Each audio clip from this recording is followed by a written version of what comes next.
പാറവൂർ നന്ദ്യാട്ടുകുന്നം കാളികുളങ്ങര ക്ഷേത്രത്തിലെ വലിയ വിളക്ക് മഹോത്സവത്തോടനുബന്ധിച്ച് നടത്തിയ സാംസ്കാരിക സമ്മേളനത്തിൽ Sivagiri Mutt Sreenarayana Dharmasangham trust general secretary Brahmashri Shubhangananda സ്വാമികൾ നടത്തിയ അധ്യക്ഷ പ്രസംഗത്തിൽ നിന്ന് ഓരോ ക്ഷേത്ര അങ്കണത്തിൽ ചേരുന്ന സാംസ്കാരിക സമ്മേളനത്തിന് വളരെയേറെ പ്രസക്തിയും പ്രാധാന്യവുമുണ്ട് എന്ന് ആമുഖമായി തന്നെ സൂചിപ്പിക്കുവാൻ ഞാൻ ആഗ്രഹിക്കുകയാണ്.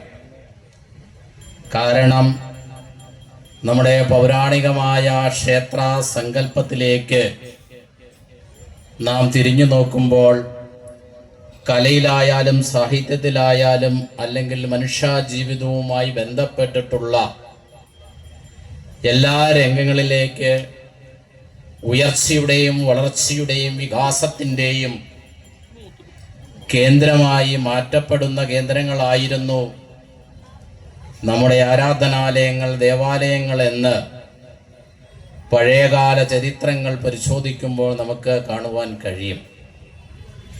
എന്നാൽ ഇത്തരത്തിലുള്ള സംവിധാനങ്ങളിൽ നിന്നും ചില അശാസ്ത്രീയമായ ധാരണകൾ കടന്നുകൂടുകയും വിശ്വാസ സമൂഹത്തെ വിഭാഗീയതയുടെ പാതയിലേക്ക് കൂട്ടിക്കൊണ്ടുപോകുന്ന ഒരു സാമൂഹിക പശ്ചാത്തലം വളർന്നു വന്ന സന്ദർഭത്തിലാണ് യുഗപ്രഭാവനായ ശ്രീനാരായണ ഗുരുദേവൻ അവതാരം ചെയ്യുകയും ഇത്തരത്തിലുള്ള മേഖലകളിൽ കടന്നുകൂടിയ അശാസ്ത്രീയമായ സങ്കല്പങ്ങളെയും ചിന്തകളെയും മാറ്റി മറിച്ചുകൊണ്ട്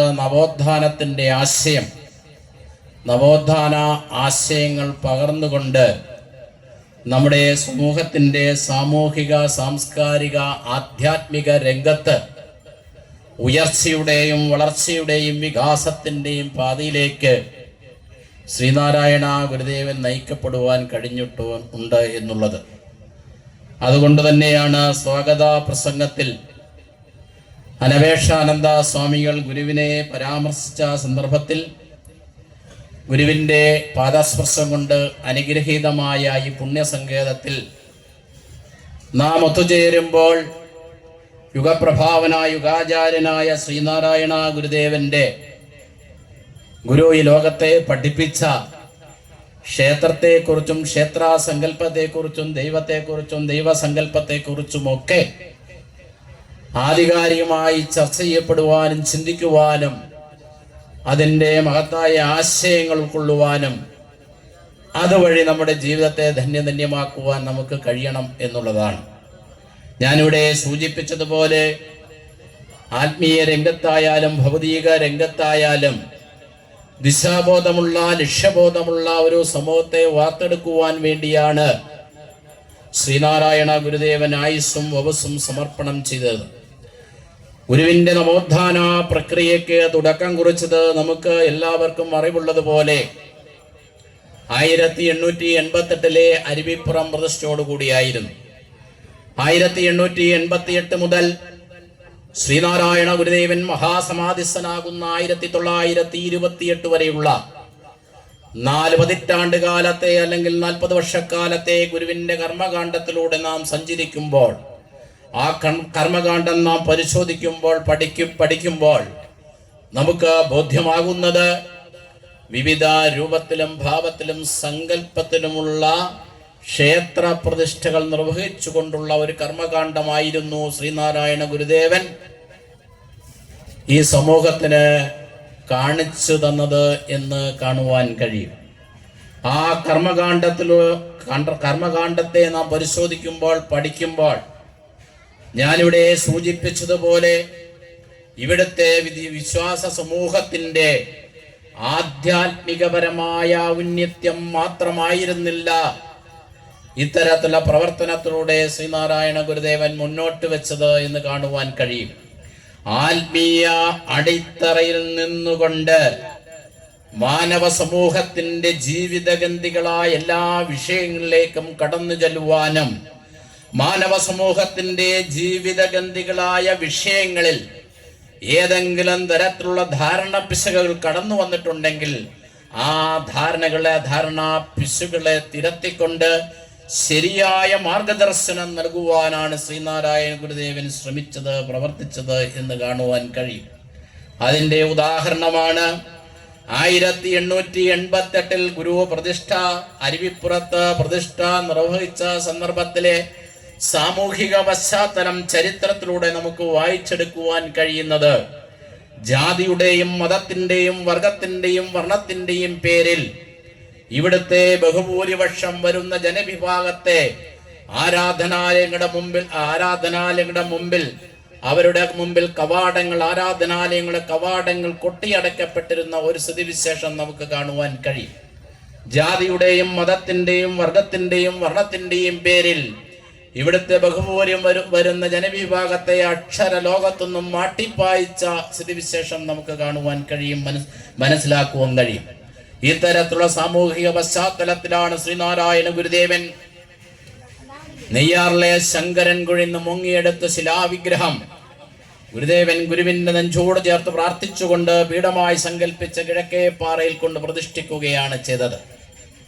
പ്രതിഷ്ഠാനന്തരം ശ്രീനാരായണ ഗുരുദേവൻ ആ പാറപ്പുറത്തു തന്നെ അന്ന് ലഭ്യമായ പച്ചില ചാറുകൾ കൊണ്ട് ഗുരുവിന്റെ തൃക്കൈകളാൽ എഴുതി വച്ച സന്ദേശമാണ് അനപേക്ഷാനന്ദ സ്വാമികളുടെ സൂചിപ്പിച്ചത്. ആ സന്ദേശം നമ്മെ പഠിപ്പിക്കുന്നത് ദേവാലയ പ്രതിഷ്ഠ ദൈവപ്രതിഷ്ഠ ദേവാലയ സംസ്ഥാപനത്തോടനുബന്ധിച്ച് നടത്തിയ സന്ദേശത്തിൽ ശ്രീനാരായണ ഗുരുദേവൻ ദൈവത്തെക്കുറിച്ചോ ദേവാലയത്തെക്കുറിച്ചോ പരാമർശിക്കുവാൻ തയ്യാറായില്ല എന്നുള്ളതാണ്. മനുഷ്യരെക്കുറിച്ച് മനുഷ്യ സമൂഹത്തെക്കുറിച്ച് പരാമർശിച്ചുകൊണ്ടാണ് ഗുരുദേവൻ അവിടെ സന്ദേശം ആലേഖനം ചെയ്തത്. ഈ സമൂഹത്തിൽ ഏതിന്റെ പേരിലാണോ വിഭാഗീയത സങ്കുചിത വിഭാഗീയ ചിന്തകൾ ഉയർന്നു വന്നുകൊണ്ടിരിക്കുന്നത്, അത്തരത്തിലുള്ള സങ്കുചിത വിഭാഗീയ ചിന്തകളെ തൂത്തെറിഞ്ഞുകൊണ്ട് എല്ലാവരും ഈ ലോകത്തുള്ളവരെല്ലാവരും സാഗോദര തുല്യം വളരുന്ന ഒരു സാമൂഹിക പശ്ചാത്തലമാണ് ശ്രീനാരായണ ഗുരുദേവൻ സ്വപ്നം കണ്ടത് എന്നാണ് ആ സന്ദേശത്തിലൂടെ നമുക്ക് കാണുവാൻ കഴിയുന്നത്, മനസ്സിലാക്കുവാൻ കഴിയുന്നത്. അപ്പോൾ എല്ലാവിധ സങ്കുചിത വിഭാഗീയ ചിന്തകളെയും തൂത്തെറിയുന്ന യഥാർത്ഥ മനുഷ്യനായി ജീവിക്കുവാനും വളരുവാനുമുള്ള അവസ്ഥാവിശേഷമായിരിക്കണം നമ്മുടെ ആരാധനാലയങ്ങളും ദേവാലയങ്ങളും ഉയർന്നു വരേണ്ടത്, അത് പ്രാവർത്തികമാക്കേണ്ടത് എന്ന വലിയൊരു സന്ദേശമാണ് ഇന്നേക്ക് 138 വർഷങ്ങൾക്ക് മുമ്പ് ശ്രീനാരായണ ഗുരുദേവൻ സമൂഹത്തിന് ലോകത്തിന് സമർപ്പിച്ച മഹത്തായ സന്ദേശം. 138 വർഷങ്ങൾ പിന്നിട്ട് കാളികുളങ്ങര ക്ഷേത്ര മഹോത്സവത്തിലെ സാംസ്കാരിക സമ്മേളനത്തിൽ നാം പങ്കെടുത്തുകൊണ്ടിരിക്കുമ്പോൾ 138 വർഷങ്ങൾക്ക് മുമ്പ് ശ്രീനാരായണ ഗുരുദേവൻ സാമൂഹിക നന്മയ്ക്ക് വേണ്ടി, സാമൂഹിക പുരോഗതിക്ക് വേണ്ടി, ഐക്യത്തിന് വേണ്ടി, സഹോദരത്തിന് വേണ്ടി, സൗഹാർദ്ദത്തിന് വേണ്ടി നൽകിയ മഹത്തായ സന്ദേശത്തെ എത്രമാത്രം പ്രായോഗികമാക്കുവാൻ അല്ലെങ്കിൽ ഹൃദയം കൊണ്ടേറ്റുവാങ്ങുവാൻ ജീവിതത്തിൽ പകർത്തുവാൻ കഴിഞ്ഞു എന്നതിനെ സംബന്ധിച്ചുള്ള ആത്മപരിശോധനയുടെയും ആത്മവിചിന്തനത്തിന്റെയും സന്ദർഭമാണ് ഈ തിരുത്സവം നൽകുന്ന സന്ദേശം എന്നുകൂടി സൂചിപ്പിക്കുവാൻ ഞാൻ ആഗ്രഹിക്കുകയാണ്. ശ്രീനാരായണ ഗുരുദേവൻ ഗുരുവിന്റെ കർമ്മകാണ്ഡത്തിലൂടെ ക്ഷേത്ര സംസ്ഥാപനത്തിലൂടെ ഗുരുദേവൻ തെളിയിച്ച പാത, ഗുരുദേവൻ ബോധിപ്പിച്ച പാത എന്ന് പറയുന്നത് വിശ്വാസങ്ങളിലെ അന്ധതകളെയും ആചാരങ്ങളുടെ വികലതകളെയും തിരിച്ചറിഞ്ഞുകൊണ്ട് ആത്മീയപരമായ ഔന്നത്യം സമാർജിക്കണം എന്നുള്ളതായിരുന്നു. വിശ്വാസങ്ങളിൽ കടന്നുകൂടിയിട്ടുള്ള അന്ധതകളെ തിരിച്ചറിയുവാൻ കഴിയണം. ആചാരങ്ങളിൽ കടന്നുകൂടിയിട്ടുള്ള വികലതകളെ തിരിച്ചറിയുവാൻ കഴിയണം എന്നുള്ളതാണ്. ഇന്നും നമ്മുടെ സമൂഹത്തിൽ ആധ്യാത്മിക കേന്ദ്രങ്ങളിൽ, ആധ്യാത്മിക രംഗങ്ങളിൽ ഉയർന്നു വന്നുകൊണ്ടിരിക്കുന്ന അവസ്ഥാവിശേഷം വിശ്വാസങ്ങളുടെ അന്ധതകളും ആചാരങ്ങളുടെ വികലതകളും വിശ്വാസ സമൂഹത്തെ വേട്ടയാടിക്കൊണ്ടിരിക്കുന്നു എന്ന് നാം തിരിച്ചറിയേണ്ടതുണ്ട്.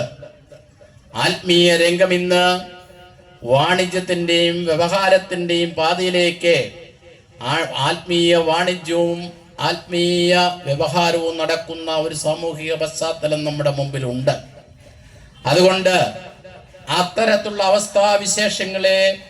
അവസ്ഥാവിശേഷങ്ങൾക്കെതിരായ ഒരു തിരുത്തൽ ശക്തിയായി ശ്രീനാരായണ ഗുരുദേവന്റെ നാമധേയത്തിൽ ഗുരുവിന്റെ അനുഗ്രഹ ആശസ്സുകളോടെ പ്രവർത്തിക്കുന്ന ആരാധനാലയങ്ങൾക്ക്, ദേവാലയങ്ങൾക്ക് അതിൻ്റെ ചരിത്രപരമായ കടമ, അതിൻ്റെ ചരിത്രപരമായ ദൗത്യം നിർവഹിക്കപ്പെടുവാൻ നാം തയ്യാറാകണം എന്നുള്ളതാണ്.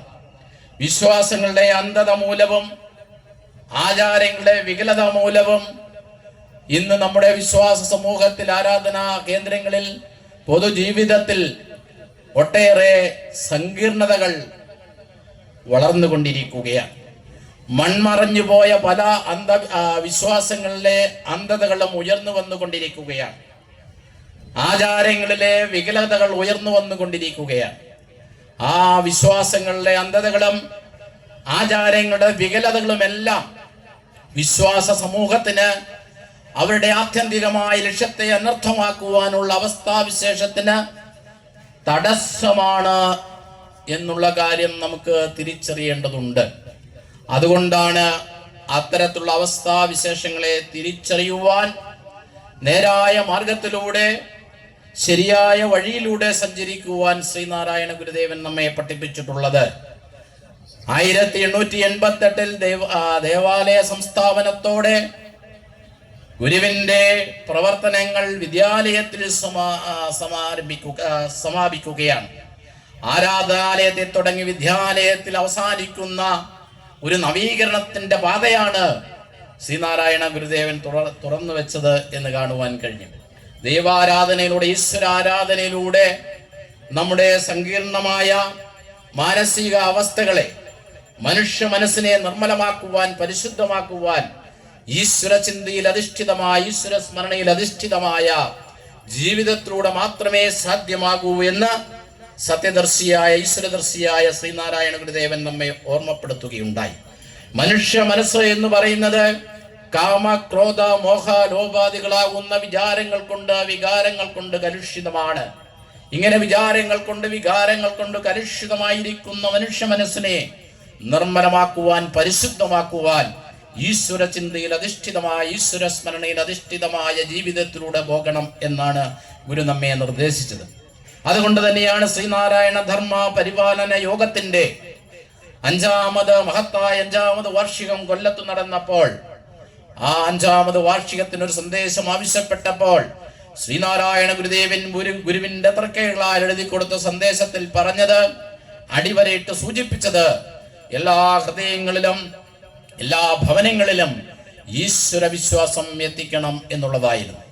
എല്ലാ ഹൃദയങ്ങളിലും, എല്ലാ ഭവനങ്ങളിലും ഈശ്വര വിശ്വാസം എത്തിക്കണം എന്ന ഗുരുവിന്റെ മഹത്തായ ഉത്ബോധനം ഇന്നേക്ക് 1.25 നൂറ്റാണ്ട് പിന്നിടുമ്പോൾ അതെത്രമാത്രം സാധ്യമാക്കുവാൻ കഴിഞ്ഞു എന്ന് നാം ആത്മപരിശോധന നടത്തേണ്ടതുണ്ട്. നാം ഇന്ന് ജീവിക്കുന്നത് പുത്തൻ നൂറ്റാണ്ടിലാണ്. ഒരു പുതിയ സഹസ്രാബ്ദത്തിലേക്ക് നാം കാൽവെച്ചിരിക്കുകയാണ്. നമ്മുടെ പുതിയ നൂറ്റാണ്ട് എന്ന് പറയുന്നത്, നമ്മുടെ പുതിയ സഹസ്രാബ്ദം എന്ന് പറയുന്നത് അനുനിമിഷം മാറിക്കൊണ്ടിരിക്കുന്ന, അനുനിമിഷം വളർന്നുകൊണ്ടിരിക്കുന്ന ഒരു ശാസ്ത്രയുഗമാണ്.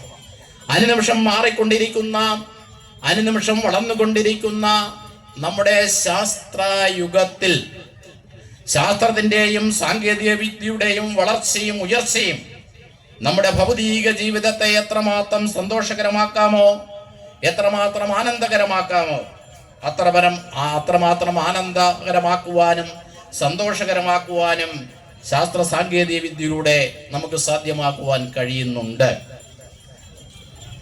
സമയദൈർഘ്യം കുറയ്ക്കുവാനും ദൂരദൈർഘ്യം കുറയ്ക്കുവാനും നമ്മുടെ വീടിന്റെ കൊച്ചു റൂമിൽ ഇരുന്നു കൊണ്ട് ലോകത്ത് നടക്കുന്ന എല്ലാ സംഭവവികാസങ്ങളെയും കാണുവാനും കേൾക്കുവാനും മനസ്സിലാക്കുവാനും ശാസ്ത്രത്തിന്റെയും സാങ്കേതിക വിദ്യയുടെയും വളർച്ചയും ഉയർച്ചയും നമുക്ക് പ്രയോജനം ചെയ്യുന്നുണ്ട്.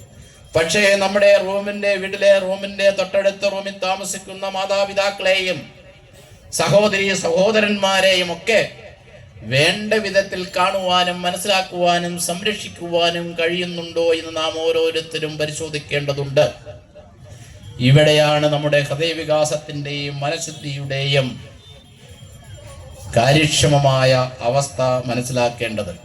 അപ്പോൾ നമ്മുടെ മാനസികപരമായ ശുദ്ധീകരണത്തിലൂടെ, ഹൃദയശുദ്ധിയിലൂടെ, ആ വിശാലതയിലൂടെ മാത്രമേ ശ്രീനാരായണ ഗുരുദേവൻ പറഞ്ഞ സർവരും സോദരത്വേനെ വാഴുന്ന സാഹോദര്യം പുലർത്തുന്ന സാഹോദര്യത്തെ വളർത്തിയെടുക്കുവാൻ ശാസ്ത്രത്തിനും സാങ്കേതിക വിദ്യയ്ക്കും കഴിയുന്നില്ല എന്നുള്ള തിരിച്ചറിവ് നമുക്കുണ്ടാകേണ്ടത്. അതുകൊണ്ട് നമ്മുടെ മനുഷ്യ മനസ്സിനെ നിർമ്മലമാക്കുവാനും പരിശുദ്ധമാക്കുവാനും, മനുഷ്യന്റെ മൂല്യങ്ങളെ ഉയർത്തിപ്പിടിക്കുവാൻ, ഒരു യഥാർത്ഥ മനുഷ്യനായി ജീവിക്കണമെങ്കിൽ മാനുഷിക മൂല്യങ്ങളെയും ജീവിത മൂല്യങ്ങളെയും ഉയർത്തിപ്പിടിക്കുവാൻ നമുക്ക് കഴിയണം. മാനുഷിക മൂല്യങ്ങളെയും ജീവിത മൂല്യങ്ങളെയും ഹൃദയം കൊണ്ടേറ്റുവാങ്ങുവാൻ കഴിയണം. അതിലൂടെ മാത്രമേ ഒരു മനുഷ്യനായി നമുക്ക് ജീവിക്കുവാൻ കഴിയുള്ളൂ. അല്ലെങ്കിൽ മനുഷ്യരൂപേണേ മൃഗാസരന്തി എന്ന് പറയുന്നത് പോലെ മനുഷ്യരൂപത്തിലുള്ള മൃഗങ്ങളായി മാത്രമേ നമുക്ക് ജീവിക്കുവാൻ കഴിയുള്ളൂ. നമുക്ക് മനുഷ്യരൂപത്തിലുള്ള മനുഷ്യനായി ജീവിക്കുവാൻ കഴിയണം. അതിന് മാനുഷിക മൂല്യങ്ങളെയും ജീവിത മൂല്യങ്ങളെയും ഉയർത്തിപ്പിടിക്കുവാൻ കഴിയണം. മാനുഷിക മൂല്യങ്ങളെയും ജീവിത മൂല്യങ്ങളെയും തിരിച്ചറിഞ്ഞുകൊണ്ട് അത് ഹൃദയം കൊണ്ടേറ്റുവാങ്ങി അത് ജീവിതത്തിൽ പകർത്തണമെങ്കിൽ ശ്രീനാരായണ ഗുരുദേവൻ നമ്മെ പഠിപ്പിച്ച ലളിതങ്ങളായ മധുരങ്ങളായ ഉത്ബോധനങ്ങളെയും ഉപദേശങ്ങളെയും സംസ്വീകരിച്ചുകൊണ്ട് ആ മഹത്തായ മാനവിക ദർശനത്തിലേക്ക് ആണ്ടിറങ്ങുവാൻ നമുക്ക് കഴിയണം. അതിനുള്ള കേന്ദ്രങ്ങളായി നമ്മുടെ ആരാധനാലയങ്ങൾ മാറ്റപ്പെടണം. അതാണ് ഗുരു പറഞ്ഞത്, പ്രധാന ദേവാലയം വിദ്യാലയമായിരിക്കണമെന്ന്. വിദ്യാലയ സമാനമായ ആശയങ്ങളായിരിക്കണം, വിദ്യാലയ സമാനമായ ലക്ഷ്യങ്ങളായിരിക്കണം ആരാധനാലയങ്ങൾ പോലും ഉയർന്നു വരേണ്ടത് എന്ന ഒരു വലിയ സന്ദേശം, ഒരു വലിയ സങ്കല്പമാണ് 19ാം നൂറ്റാണ്ടിന്റെ അവതാര പുരുഷൻ എന്ന് വിശേഷിക്കപ്പെടുന്ന 21ാം നൂറ്റാണ്ടിന്റെ ദീർഘദർശിയുമായ ശ്രീനാരായണ ഗുരുദേവൻ നമ്മെ ഓർമ്മപ്പെടുത്തുന്നത്, നമ്മെ പഠിപ്പിക്കുന്നത്. അതുകൊണ്ട് ഇതുപോലെയുള്ള തിരുവുത്സവങ്ങളിൽ നാം സംഗമിക്കുമ്പോൾ ആചാരങ്ങളിലെ അനുഷ്ഠാനങ്ങളിലൂടെ നമ്മുടെ ഹൃദയത്തെയും നമ്മുടെ മനസ്സിനെയും പരിപക്വമാക്കി പരിശുദ്ധമായ മനസ്സിലേക്ക്, പരിശുദ്ധമായ ഹൃദയത്തിലേക്ക് ഒരു യഥാർത്ഥ മനുഷ്യ ജീവിതത്തെ സംസ്ഥാപനം ചെയ്യുവാൻ ശ്രീനാരായണ ഗുരുദേവൻ പഠിപ്പിച്ച മാർഗങ്ങൾ കൊണ്ടുകൊണ്ട് അത് ജീവിതത്തിൽ പകർത്തി ഒരു യഥാർത്ഥ മനുഷ്യനായി ജീവിക്കുവാനുള്ള പ്രത്യാശയായിരിക്കണം, പ്രചോദനമായിരിക്കണം തിരുത്സവത്തിലൂടെ നാം നേടേണ്ടത് എന്ന് കൂടി സൂചിപ്പിക്കുവാൻ ഞാൻ ആഗ്രഹിക്കുകയാണ്. പ്രത്യാശാഭരിതമായ ജീവിതമാണ് നമുക്കുണ്ടാകേണ്ടത്. പ്രത്യാശ എപ്പോഴും നമുക്കുണ്ടാകണം. പ്രത്യാശ നശിക്കുമ്പോൾ നിരാശയായിരിക്കും ഫലം ലഭിക്കുക. നിരാശ നമുക്ക് ദുഃഖത്തെ കൊണ്ട് ദുഃഖത്തിലേക്ക് പോകും. നിരാശ അവസാനം ആത്മാഹുതിയിലേക്ക് നമ്മെ എത്തിക്കും. അതുകൊണ്ട് യാതൊരു കാരണവശാലും നമുക്ക് നമ്മുടെ പ്രത്യാശ നശിക്കുവാൻ പാടില്ല. പ്രത്യാശാഭരിതമായ ജീവിതമാണ് നമുക്കുണ്ടാകേണ്ടത്. നിരാശ ഒരിക്കലും നമ്മുടെ ജീവിതത്തിലേക്ക്, നമ്മുടെ ചിന്തകളിലേക്ക്, നമ്മുടെ മനസ്സുകളിലേക്ക് കടന്നുകൂടാൻ അനുവദിക്കാതെ പ്രത്യാശാഭരിതമായ ജീവിതത്തിലേക്ക് പോകുവാൻ നമുക്ക് കഴിയണം. പ്രത്യാശയുടെ സന്ദേശമാണ് ശ്രീനാരായണ ഗുരുദേവൻ ജീവിതത്തിലൂടെയും സന്ദേശത്തിലൂടെയും നൽകുന്നത്. അതുകൊണ്ട് ഗുരുദേവൻ നമ്മെ പഠിപ്പിച്ച പ്രത്യാശാഭരിതമായ ജീവിതത്തിലേക്ക് ചരിക്കുവാൻ നമുക്ക് കഴിയണം.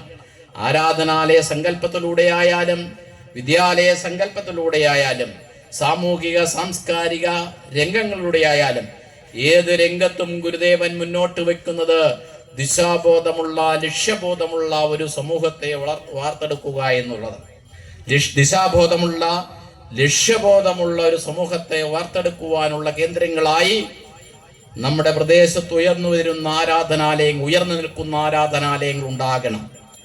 ഈ ആരാധനാലയങ്ങൾ, നമ്മുടെ പ്രദേശത്തെ ആരാധനാലയങ്ങൾ, ദേവാലയങ്ങൾ നമ്മുടെ നാടിന്റെ പ്രകാശമാണ്, വിളക്കാണ് എന്ന് പറയുന്നത്. ആരാധനാലയം ഉയർന്നു വരുന്ന ജ്ഞാനത്തിന്റെ പ്രകാശം, ആരാധനാലയത്ത് ഉയർന്നു വരുന്ന ആത്മീയതയുടെ പ്രകാശം നമ്മുടെ സമസ്ത മേഖലകളെയും സമ്പന്നമാക്കുവാൻ കഴിയും.